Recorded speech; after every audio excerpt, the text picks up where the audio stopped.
mais positif, et qui permet de... Bonjour à tous, et bienvenue dans ce nouvel épisode où nous allons plonger dans l'une des histoires les plus intimes de notre époque. Nous avons tous en mémoire une date, le 17 juillet 2006. Fermez les yeux un instant. Le générique mythique du journal de 20h de TF a retenti dans des millions de foyers. La caméra s'avance, et là, un nouveau visage apparaît. Calme, d'une élégance absolue, le regard droit, profond et rassurant, Harry Roselmack. À cet instant, il n'est pas seulement un journaliste de grand talent qui remplace Patrick Poivre d'Arvor, il devient un séisme sociétal. La France, qui porte encore en elle le lourd souvenir des profondes fractures de la fin de l'année 2005, voit en cet homme l'incarnation d'une harmonie retrouvée, le symbole d'une réussite par l'excellence. Pour nous tous, il représentait la perfection. Mais aujourd'hui, je vous invite à regarder de l'autre côté du miroir. Et si je vous disais que ce visage si familier marquait aussi le début d'un enfermement intérieur d'une rare intensité? Et si ce conte de faits médiatiques cachait en réalité une usure psychologique profonde, un secret conjugal d'une loyauté absolue, tué protégé du monde extérieur pendant 5 longues années? C'est ce que nous allons décrypter ensemble. L'histoire d'Harry et de son épouse, Chryslaine. Une histoire qui nous parle de l'exigence et du prix exorbitant que l'on paie lorsque l'on devient l'image irréprochable de toute une nation. Mettez-vous à la place d'Harry Roselmack en ce mois de juillet 2006. La charge mentale qui pèse sur ses épaules défie l'imagination. Il sait qu'il n'a pas le droit à l'erreur. Dans ce métier, une hésitation ou un mot mal choisi sont monnaie courante. Mais pour lui, le premier homme noir à occuper ce fauteuil institutionnel si convoité, la donne est plus sévère. Le moindre faux pas ne serait pas perçu comme une simple erreur humaine, il serait immédiatement décortiqué et amplifié par ses détracteurs les plus silencieux. Il doit donc être irréprochable, mieux que parfait. Pour faire face à cette attente monumentale, Harry se forge une carapace de professionnalisme absolu. Il contrôle chaque intonation, chaque émotion. Il devient ce roc inébranlable sur lequel les Français viennent s'appuyer. Cependant, la psychologie nous enseigne une vérité incontournable. L'armure qui nous protège des regards extérieurs finit invariablement par nous isoler de l'intérieur. Lorsque les projecteurs du plateau s'éteignent, la tension ne disparaît pas. Harry rentre chez lui, mais le costume de l'homme public semble cousu à sa peau. Il ramène dans son foyer cette exigence de contrôle absolu, ce besoin impérieux de ne rien laisser transparaître de ses doutes profonds. Et de l'autre côté de la porte, il y a Chryslaine, la femme de l'ombre, la partenaire des premiers jours. C'est ici, dans le huis clos de leur maison, que se noue le véritable défi de cette union. Alors que le pays entier célèbre un symbole, Chryslaine observe l'homme de sa vie s'enfermer dans ce rôle de représentation. Une distance invisible, subtile, puis de plus en plus lourde, commence à s'installer. Harry est physiquement présent, mais son esprit est sous la garde de cette vigilance extrême. Le poids du succès est devenu un troisième habitant dans leur maison. Pour saisir toute la complexité de ce couple, il est indispensable de faire un bond en arrière. Nous sommes en 2001, loin des fastes du journal télévisé. Le 1er septembre, Harry et Chryslaine se disent « oui ».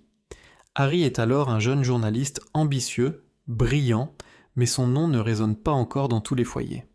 Il a soif de réussite, le regard tourné vers l'avenir. De son côté, Chryslaine est une femme profondément ancrée dans le réel.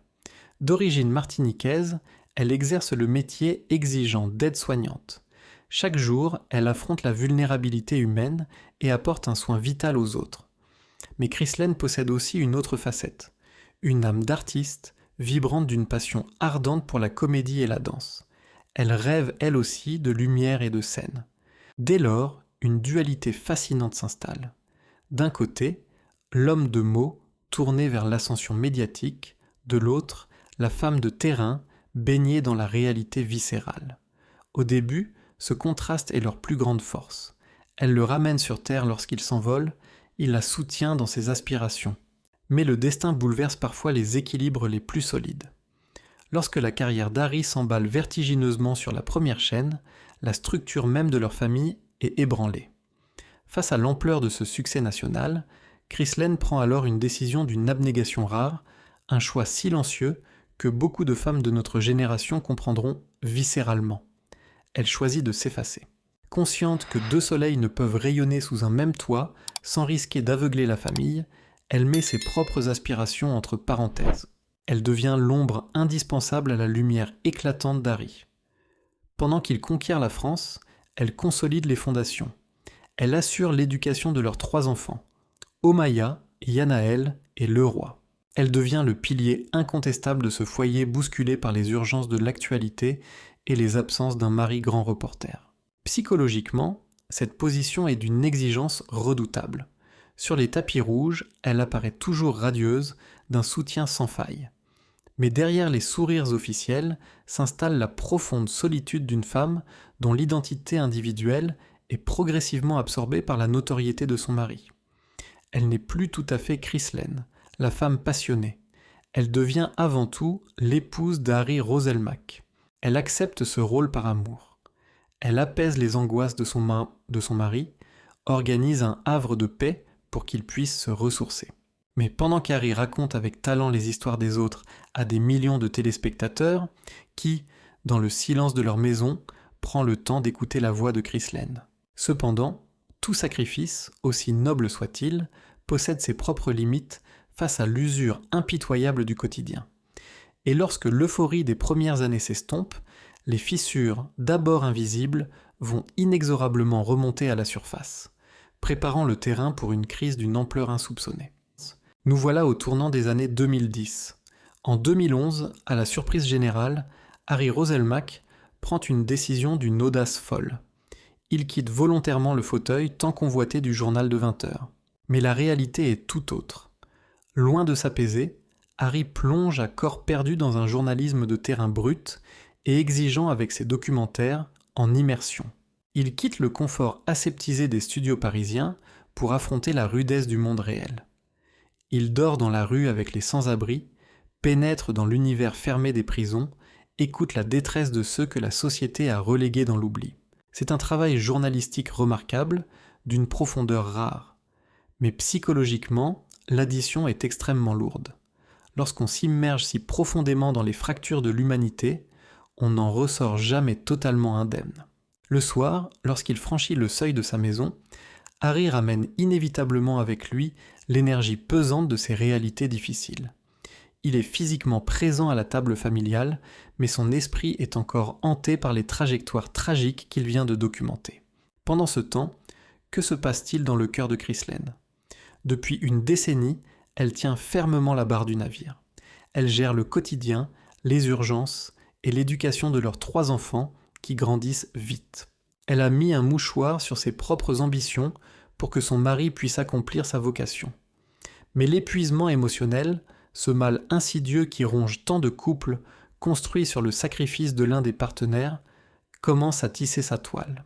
Entre eux, il n'y a pas de scandale fracassant, pas de vaisselle brisée, pas de mots cruels qui résonnent pour alerter l'entourage. Et c'est peut-être cela le plus tragique dans l'histoire de ce couple. Une dispute explosive peut laisser une chance à la réconciliation. Mais le silence, lui, s'installe avec élégance et creuse un fossé infranchissable. Au fil des mois, l'usure invisible du temps fait son œuvre. L'amour passionnel des premiers jours s'efface lentement pour laisser place à une toute autre dynamique. Ils ne sont plus des amants.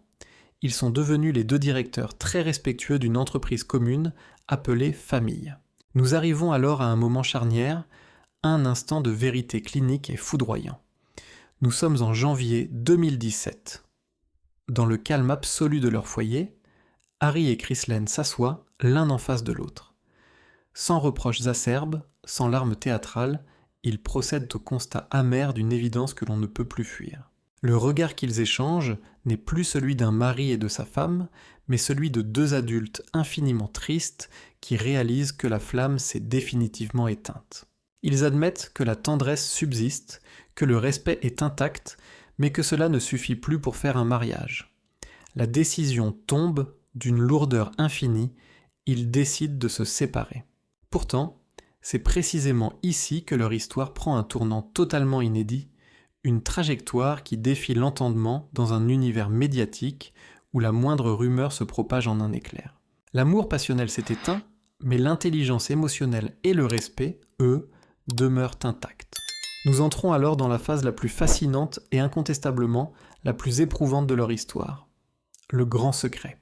Pendant 5 longues années, de 2017 à 2022, la presse, le public et une grande partie de leur entourage extérieur n'y verront que du feu.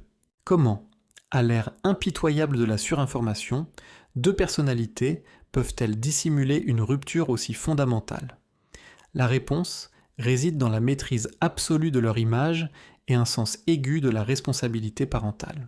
Devant les photographes, rien ne trahit la tempête. Prenez leurs apparitions traditionnelles dans les tribunes de Roland-Garros. Les sourires sont au rendez-vous, la complicité semble évidente. Ils maîtrisent parfaitement la grammaire visuelle du couple accompli. Ce que personne ne perçoit, c'est la formidable chorégraphie de l'évitement qui se joue en coulisses. Ils ne mentent pas par cynisme, ils orchestrent un silence stratégique de survie. Pour Harry, cette situation engendre un paradoxe psychologique vertigineux. Voici un homme dont l'essence du métier est de chercher la vérité. Il a bâti sa réputation nationale sur la transparence. Et pourtant, en franchissant le seuil de sa maison, il devient le metteur en scène d'une réalité alternative. Il se retrouve contraint de jouer le rôle le plus complexe de sa carrière, celui du mari idéal d'un couple qui, dans les faits, n'existe plus. La dissonance cognitive est d'une intensité redoutable. L'homme de vérité doit se muer en diplomate du silence, écartelé entre l'attente du public et sa vérité intime. Du côté de Chris Lane, la charge mentale n'est pas moins écrasante. Imaginez son positionnement dans cette zone grise. Dans le huis clos de leur maison, elle n'est plus véritablement l'épouse, mais dans la lumière publique, elle demeure irrévocablement la femme d'eux. Elle doit continuer à revêtir la tenue de l'épouse modèle, tout en amorçant, dans la solitude la plus totale, le long deuil de cette union. Pourquoi accepter un tel fardeau psychologique ? La réponse tient en un principe sacré pour eux. La protection inconditionnelle de leur lignée. Leurs 3 enfants, Omaya, Yanaël et Leroy, traversent l'âge charnière de l'adolescence. Harry et Chris Lane refusent catégoriquement de leur imposer le fracas d'une séparation étalée sur la place publique. Ils s'imposent cette double vie pour leur offrir le temps de grandir, à l'abri des commentaires et du jugement extérieur. Cependant, vivre avec un tel secret, c'est comme retenir sa respiration dans les profondeurs. Au début, l'effort semble noble et gérable, mais inexorablement, la pression monte. Le masque de la bienséance se transforme en une armure trop étroite. Lorsque les enfants atteignent enfin l'âge de la maturité et de la pleine compréhension, l'ultime nécessité de se cacher s'évapore. Le moment est enfin venu de briser la glace, d'affronter le regard du monde et de formuler l'aveu d'une vérité douloureuse mais inévitable. Nous voici enfin en juillet 2022. 5 années de silence stratégique touchent à leur fin. Les fondations familiales sont désormais assez solides, les enfants suffisamment mûrs pour affronter la réalité sans que leur équilibre ne s'effondre. Le moment de vérité est arrivé. C'est Chris Lane qui prend l'initiative le 2 juillet. Sur son compte Instagram, elle publie un message d'une dignité bouleversante. Pas de drame théâtral, aucune amertume, ni la moindre ombre d'un règlement de compte. Ces mots sont justes, pesés, empreints d'une profonde reconnaissance. Je suis fier du chemin que nous avons parcouru, mais il est temps pour chacun de nous de suivre sa propre route. Elle acte la fin d'une époque avec une sérénité qui force le respect, refermant avec élégance un chapitre long de plus de 2 décennies. Immédiatement après, Harry Roselmack prend à son tour la parole. Face au risque inévitable des spéculations médiatiques malveillantes, il se doit de protéger l'intégrité de la femme qui a partagé sa vie. Et c'est là que l'homme public, toujours maître de ses émotions, laisse place à une vulnérabilité d'une intensité désarmante. Lors d'une prise de parole ultérieure, il prononce ces mots, gravés dans le marbre d'une honnêteté brutale. « J'ai divorcé de la mère de mes enfants. Pour moi, c'est un échec. Et pour nous 5, c'est un échec. »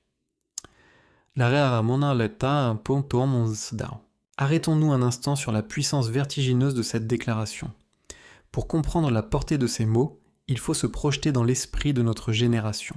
pour un homme de la trempe d'Harry Roselmack, habitué à collectionner les succès professionnels, à incarner l'excellence, l'autorité et la maîtrise de soi, prononcer le mot « échec » publiquement est un acte d'une bravoure exceptionnelle.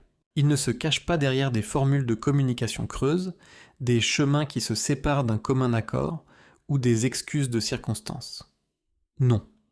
Il regarde la réalité en face et endosse sa part de responsabilité.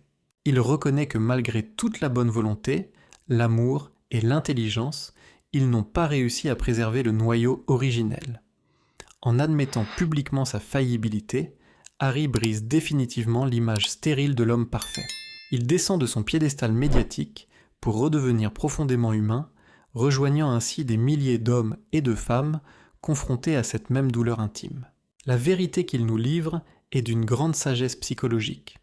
L'usure de leur mariage n'est pas le fruit d'une trahison spectaculaire ou d'une crise soudaine.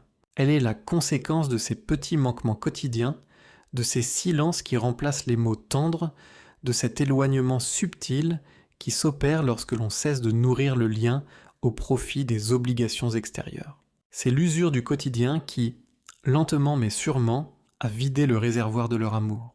L'aveu est douloureux, certes, le constat d'échec est amer, mais dans la complexité de l'âme humaine, reconnaître sa défaite est souvent la première étape indispensable pour se reconstruire.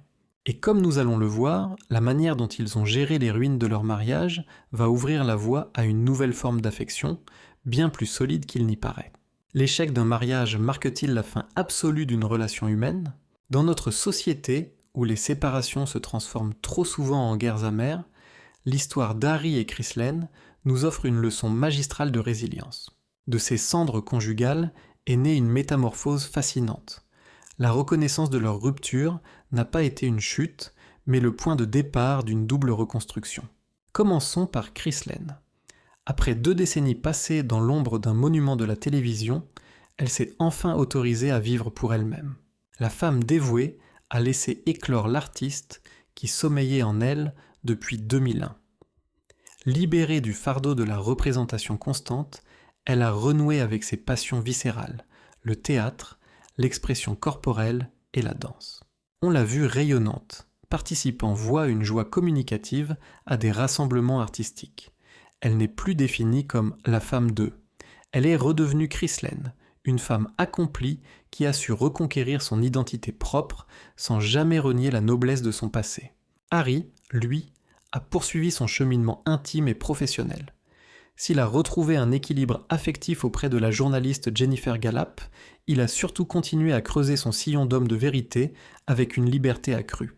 Affranchi de l'image du présentateur parfait, il réalise désormais des documentaires d'investigation puissants au cœur fracture de notre société. Mais le plus remarquable réside dans la nature du lien qui unit toujours les 2 anciens époux. Pour en saisir la beauté, il faut s'arrêter sur un événement émouvant survenu à la fin de l'année 2023. Nous sommes à Paris, au Grand Rex. Harry y présente l'avant-première de son documentaire engagé. Dans la salle, attentive et bienveillante, se trouve Chryslaine.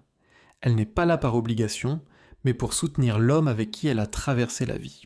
Après la projection, elle prendra publiquement la parole sur ses réseaux pour saluer chaleureusement son travail. Cet instant est la démonstration éclatante de ce qu'est un divorce réussi. Ils ont prouvé que si la passion peut s'éteindre sous le poids des sacrifices, le respect et la loyauté humaine peuvent se sublimer. Ils ont transformé la fin d'un contrat en un pacte de paix inaltérable, préservant l'équilibre de leurs enfants et la dignité de leur histoire. Alors mes amis, vous qui avez traversé les décennies avec vos propres joies et vos propres tempêtes, cette histoire nous pousse à une réflexion majeure. Qu'est-ce que la véritable réussite ? Est-ce s'accrocher à une façade sociale parfaite au détriment de son bonheur ? Ou bien la plus belle des victoires n'est-elle pas d'avoir le courage de regarder la vérité en face, d'accepter l'effondrement de ses propres mythes, pour s'offrir le droit de renaître et d'accorder à l'autre le respect immense de sa liberté ? Je suis profondément curieux de lire vos réflexions dans les commentaires. Partagez votre expérience et vos pensées, je vous lirai avec attention. Si cette analyse vous a touché, n'oubliez pas d'aimer cette vidéo, de la partager avec vos proches et de vous abonner pour ne manquer aucune de nos prochaines histoires. Merci infiniment de votre fidélité, prenez grand soin de vous et à très bientôt.